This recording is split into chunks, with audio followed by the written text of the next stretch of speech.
수도 있는데 오늘 좀 풀어서 편안하게 함께 말씀 나누도록 하겠습니다. 오늘 본문은 너무나도 유명한 오병이어 이야기입니다. 물고기 2마리, 보리떡 5개로 5,000명 넘는 사람을 마음껏 먹인 바로 그런 기적의 이야기이죠. 이 이야기 자체만으로도 우리가 많은 이야기를 나눌 수 있는데요. 오늘은 특별하게 요한복음에 나온 오병이어 이야기와 다른 복음서에 나온 오병이어 이야기를 비교해서 한번 말씀 나누어 봤으면 좋겠어요. 오병이어 이 이야기는요, 마태, 마가, 누가, 요한복음 이 4복음서에 모두 등장하는 몇 안 되는 이야기 중에 하나입니다. 그만큼 인상적이고 놀라운 사건이었나 봅니다. 마태, 마가, 누가 먼저 이 세 복음서를 뭐라고 하죠? 공관복음서라고 합니다. 시점이 같다는 거예요. 이 세 복음서에도 오병 이야기가 조금씩 달라요. 들판이었다, 산이었다, 조금 다른데 핵심 골자는 똑같습니다. 이 마태, 마가, 누가는. 그런데 여러분, 유독 요한복음에 나오는 오병이어 이야기만 핵심적인 부분이 달라요. 그것도 2가지나 다른다는 거 알고 계셨나요? 여러분, 뭐가 다른지 궁금하시죠? 첫 번째로 오병이어 기적이 일어나게 된 동기가 다릅니다. 마태, 마가, 누가 복음엔 제자들이 먼저 그 동기를 제공해요. 예수님, 사람들이 다 배고파 하는데요. 근데 여기 빈들이랑 여기 먹을 거 구할 수도 없고 날은 저물어 가는데 큰일입니다 하고 제자들이 먼저 문제를 제기했어요. 그런데 요한복음에서는 예수님께서 먼저 제시를 해요. 특히 누구에게 물어보시냐면 빌립에게 물어보십니다. 5절 우리 함께 읽어볼까요? 제가 그림 하나 먼저 보고 넘어갈까요? 이렇게 많은 사람들을 모인 넘겨주셔서 읽어보겠습니다. 시작. 예수께서 눈을 들어 큰 무리가 자기에게로 오는 것을 보시고 빌립에게 이르시되 우리가 어디서 떡을 사서 이 사람들을 먹이겠느냐 하시니. 빌립에게 물어보셨죠. 이 많은 사람들을 우리가 어디서 먹을 걸 사서 먹이겠느냐. 그런데 진짜 어디서 먹을 걸 사야 되는 걸 물어보신 게 아니죠. 진심으로. 6절에 예수님의 의도가 나옵니다. 읽어볼까요? 6절 시작. 이렇게 말씀하시는 친히 어떻게 하실지를 아시고 빌립을 시험하고자 하시니라. 예수님 좀 얄밉죠, 그렇죠? 어떻게 하실지 아시고, 그러니까 머릿속에 뭐 계획이 벌써 있었던 거예요? 오병이어 계획이 이미 머릿속에 있었던 거예요, 예수님이. 근데 다 아시고 좀 얄밉게 물어보신 거예요. 빌립아, 어디서 먹을 걸 구해야 되겠냐? 시험하신 거죠, 일부러.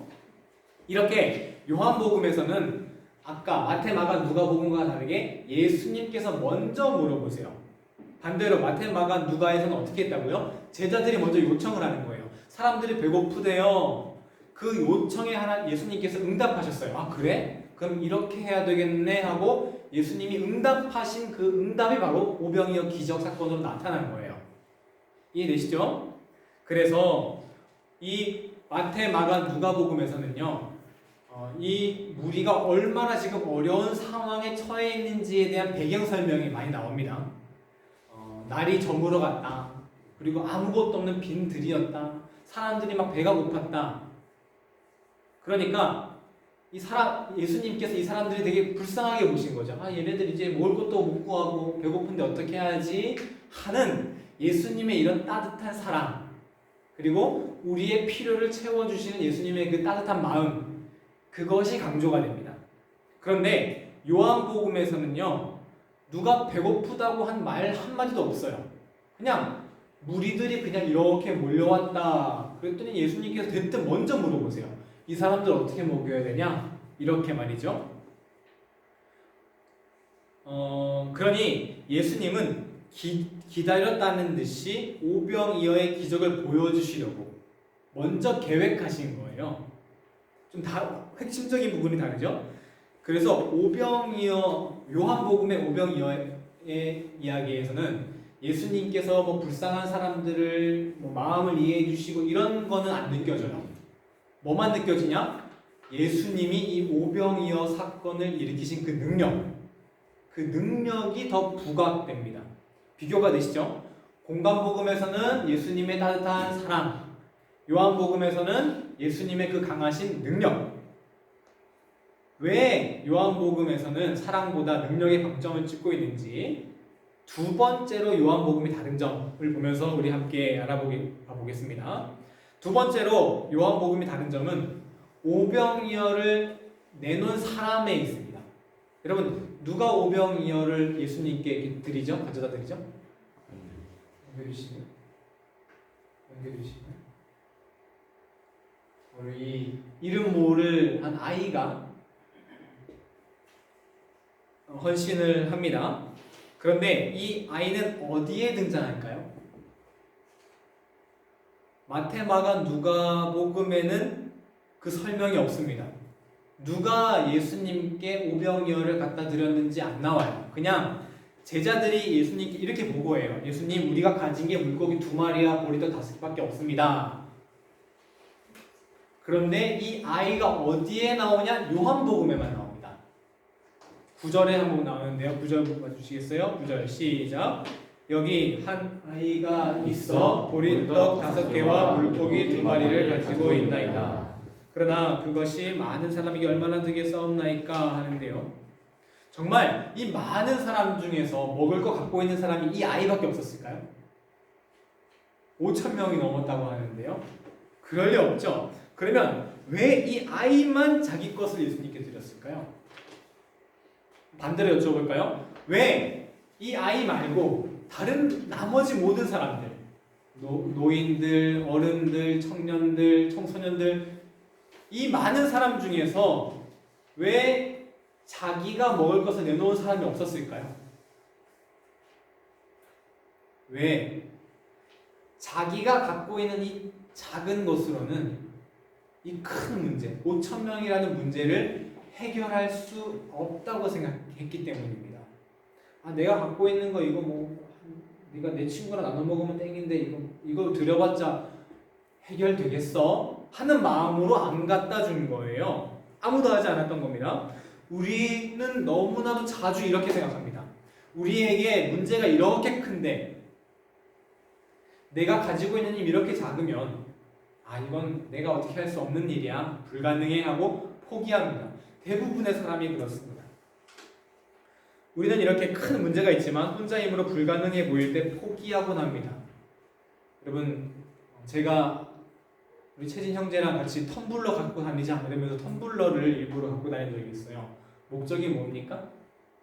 환경 보호를 하자, 플라스틱을 한번 보호해보자 하는 거였어요. 그래서 열심히 갖고 다녔습니다. 그런데 어느 날 스타벅스에서 환경 보호한답시고 뭐 텀블러를 왕창 카스에 앞에다가 이렇게 쌓아놨는데 완전 그냥 플라스틱으로 완전 만들어가지고 왕창 갖다 놓은 거예요. 그리고 뭐 넷플릭스 보면은 막 태평양에 막 플라스틱이 막 둥둥 떠다니는데 내가 나 하나 이거 플라스틱 안 쓴다고 바뀌나? 굳이 내가 그거 하나 없애려고 그렇게 애쓸 필요 있나? 이런 마음이 확 드니까요. 굳이 안 들고 다니게 또 되더라고요. 제가 또 몸 바람이 불어가지고 그때 다른 거는 뭐 재활용이 된다고 뭐 써 있잖아요. 반트 된다고. 근데 샴푸 그건 안 써 있어요. 그런 게 안 되는 거여서 그래, 환경 보호를 위해서 앞으로 난 비누만 쓰겠다.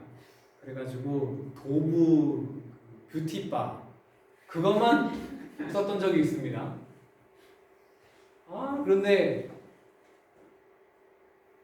막 중국 분이에요. 어떤 분이 여러분 머리 안 빠지는 그거 있죠. 뭐죠? 샴푸 이름? 알펜시아. 그거를 막 수십 개를 담는 거예요. 내가 저거 하나 안 산다고 저 사람이 60개를 사는데 내가 하나 좀 사도 되지 않을까? 나도 머리 빠지면 안 되는데. 그래서 사게 되는 거예요. 그래서 빌립이 그랬습니다. 예수님께서 직접 물어보셨던 빌립 기억나시죠? 빌립이 어떻게 대답하냐면 각 사람으로 조금씩만 받게 하더라도 200데나리온의 떡이 부족합니다. 무슨 뜻이에요? 예수님 200데나리온 주세요가 아니라 200데나리온이나 필요한데 우린 돈이 없는데요. 이거 불가능한데요. 내가 갖고 있는 거 한 데나리온밖에 없는데요. 빌립이 일반 회사 직원이었다면 아주 유능한 직원으로 인정받았을 겁니다. 이러이러해서 이 프로젝트는 불가능합니다 하고 아주 빠르게 해냈기 때문입니다. 아마도 이런 계산적인 성격 때문에 예수님께서 빌립을 콕 집어서 물어보셨던 게 아닌가 싶어요. 하지만 오늘 오병이어를 들은 이 아이는 계산적이지 않았습니다. 계산하지 않았습니다. 이 오병이어로 5,000명을 어떻게 먹이지 계산하지 않았습니다. 먼저 이 아이는 자기가 속한 이 무리의 어려움을 알았습니다. 어떤 어려움이에요? 먹을 게 필요해. 참 마음이 예뻤던 이 아이는 자기가 할 수 있는 일이 뭔지 생각해낸 거예요. 여러분, 먹을 게 필요한 이 문제를 어떻게 하면 해결할 수 있습니까? 어렵지 않아요. 누가 먹을 걸 주면 돼요. 어디서 먹을 거 구해오면 돼요. 이거 당연한 해결 방식이죠. 그래서 이 아이는 누가 먹을 거 줘야 되니까 계산하지 않고 그저 그 자리에서 자기가 해야 하는 일, 할 수 있는 일을 그냥 한 겁니다. 계산하지 않았어요. 자기가 해야 하는 일을 했을 뿐입니다. 기독교인이란 내가 할 수 있는 일, 가능한 일을 하는 사람 아닙니다. 가능한지 불가능한지 계산한 다음에 가능하기 때문에 하는 사람 아닙니다. 해야 하는 일이라면 나 혼자라도 불가능한 일이지만 하는 사람이 기독교인입니다. 왜? 우리는 하나님의 능력을 믿기 때문입니다. 결과는 하나님께 내맡기고 내가 해야 할 일을 그저 하는 것입니다. 불가능해도 내가 해야 할 일을 하는 사람이 기독교인입니다.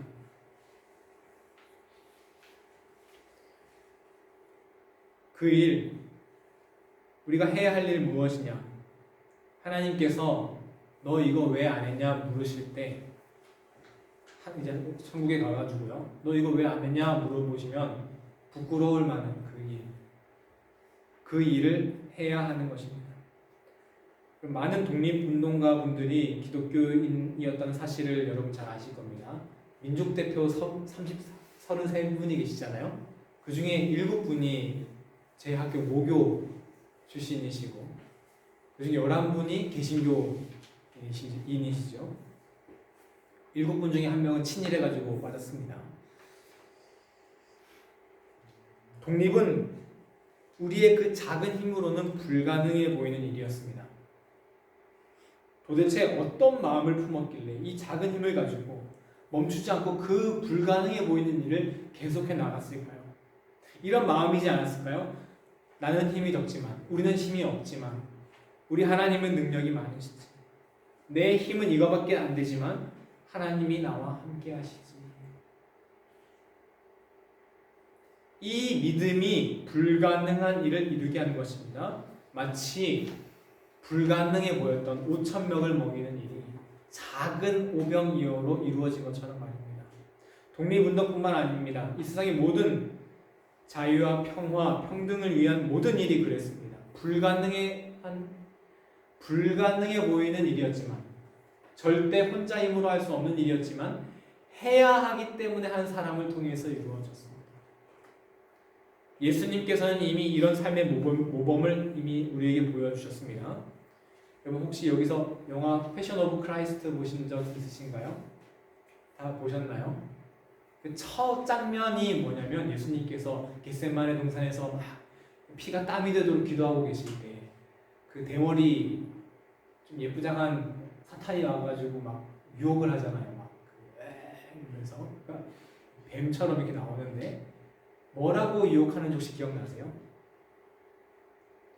이 짐이 얼마나 무거운데, 세상의 죄가 얼마나 무거운데 너 혼자 이거 할 수 있을 것 같아? 너 혼자 이 짐을 짊어질 수 있을 것 같아? 너 하나 죽는다고 이게 문제 해결될 것 같아? 너 혼자 죽는다고 다 부질없는 짓이야. 이런 식으로 유혹을 합니다. 하지만 예수님께서는 불가능하다고 포기하지 않으셨습니다. 하나님의 능력을 믿고 당신의 몸을 하나님께 내맡기셨습니다. 십자가는 예수님께 가능한 일이 아니었습니다. 예수님이 할 수 있는 일이 아니었습니다. 십자가는 예수님께 해야 하는 일이었습니다. 그 예수님의 길을 따르겠다는 우리 그리스도인들이 불가능하다고 하지 않으면 되겠습니까? 심지어 우리 그 기독교인들이 하나님은 전지전능하다고 믿어요. 그리고 그 하나님 우리를 도와주신다고 믿으면서 불가능하다고 멈춰 있으면 기독교인이라고 할 수 있겠습니까? 우리 기독교인은 가능해서 하는 사람이 아니라 해야 해서 하는 사람들입니다. 이것이 바로 오병이어 요한복음의 오병이어 이야기에서요. 예수님의 능력과 오병이어를 내어드린 아이를 부각한 이유입니다. 왜? 요한복음에 따르면 어때요? 예수님의 능력을 믿고 계산하지 않고 해야 할 일을 한 이 아이 덕분에 무엇이 일어났습니까? 하나님의 기적, 예수님의 기적 오병이어 사건이 일어났습니다. 예수님의 능력과 해야 할 일을 하는 사람이 만날 때 바로 하나님의 역사가 나타납니다. 이런 사람들은 하나님의 역사하심의 마중물이 되었습니다. 제가 그림을 하나 넣어놨었나요? 이거를 마중물이라고 하죠. 저도 사실 이거 많이 보지 못했는데 옛날에 근데 간혹 시내 돌아다니다 보면 이게 간혹 있어요. 그렇죠? 그래서 괜히 이렇게 막 해보는데 물은 안 나오더라고요. 나와요? 오, 그렇구나. 마중물 안 넣어도 나오게 돼 있나 보네. 그게 그죠? 근데 이제 옛날 우리 외할머니 댁에 놀러 가면 물을 좀 넣으면 이게 물 나오지 않습니까? 이 한 바가지의 물 정말 아무것도 아닙니다. 그렇죠? 나랑 내 친구랑 목 조금 축이면 없어지는 물이에요. 지금 딱 우리가 갖고 있는 만큼이요. 나랑 내 친구가 좀 나누면 없어지잖아요. 그렇죠? 내 것. 그런데 이 마중물을 하나 때문에 어떻게 됩니까? 온 마을 사람들이 목을 축입니다. 온 마을 사람들이 그들의 더러운 몸과 옷을 씻습니다. 여러분, 우리는 작지만 어디 의미 없이 고여있는 물이 되면 안 됩니다. 마중물이 되어야 합니다. 바로 하나님의 역사심을 길러내는 그 마중물 말입니다. 요한복음에 등장하는 이 어린 아이도 그 예수님의 기적의 마중물이었습니다. 이 아이는 자기가 가진 건 너무 작지만 계산하지 않았어요. 이걸로 할 수 있어? 아니, 그냥 해야 하는 일이기 때문에 했습니다. 예수님의 능력을 믿고 했습니다. 그러자 이 아이는 5,000명의 무리를 먹이는 마중물이 되었습니다. 지금 여러분 우리 앞에도 여러 가지 문제 놓여 있죠. 그런데 여러분 사람들은 그 문제를 별로 문제로 인식 안 하는데 가끔 그럴 때 있지 않으세요? 사람들은 그냥 별로 문제 인식 안 하는데 내가 봤을 때 되게 문제로 보일 때 있지 않으세요? 각 사람마다 그게 다 다르거든요. 신기하게. 그건 무슨 뜻이냐면요. 예수님께서 여러분께 벌써 이렇게 물어보셨다는 거예요. 저기 문제 있는데 이거 어떻게 해결해야 돼? 그런데 진짜 예수님이 해결 방법 몰라서 물어보신 거예요? 아니죠. 오늘 예수님께서 빌립을 시험하셨던 것처럼 빌립아, 이 사람들 먹여야 되는데 먹을 거 어디서 구해야 되냐? 좀 살짝 얄밉게 물어보셨던 것처럼 예수님께서 우리에게 물어보신 거예요. 여러분이 만약 어떤 문제가 어떤 일이 나에게 문제로 다가온다면 예수님께서 물어보신 거예요. 시험해 보신 거예요. 이거 어떻게 해결해야 돼? 그건 예수님이 진짜 방법을 물어보신 게 아니라는 거죠. 무슨 뜻입니까? 지금 불가능해 보여도 네가 여기서 할 수 있는 일, 네가 해야 하는 일을 하렴.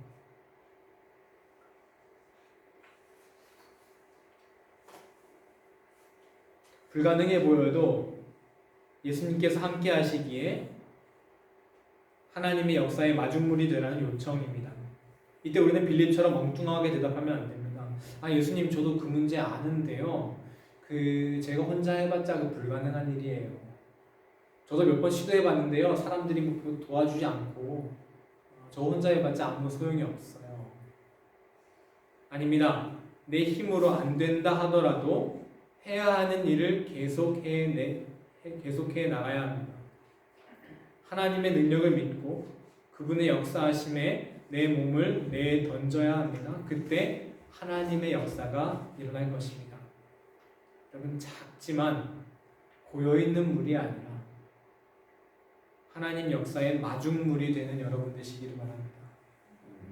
하나님의 그 크신 능력을 믿고 불가능해 보이지만 지금 내가 여기서 할 수 있는 일 나중에 뭐 힘 더 키우면 뭐 나중에 기회가 되면이 아니라 지금 여기서 내가 할 수 있는 일을 하시기 바랍니다. 왜? 그 일이 가능하기 때문에 하는 사람이 아니잖아요. 우리는 하나님의 능력을 믿는 사람이잖아요. 그러므로 지금 여기서 내가 할 수 있는 일을 해 나가시는 여러분 다 되시기를 예수님의 이름으로 간절히 축원합니다. 아멘. 기도하겠습니다. 하나님, 오늘 우리는 가능해서 하는 일이 아니라 해야 하기 때문에 하는 사람 되게 하여 주옵소서. 불가능해 보일지라도 예수님의 능력 믿고 하나님의 기적의 마중물 되게 하여 주옵소서. 감사드리며 예수님의 이름으로 기도드렸습니다. 아멘. 찬송가 597장 이렇게 시작해 주시죠.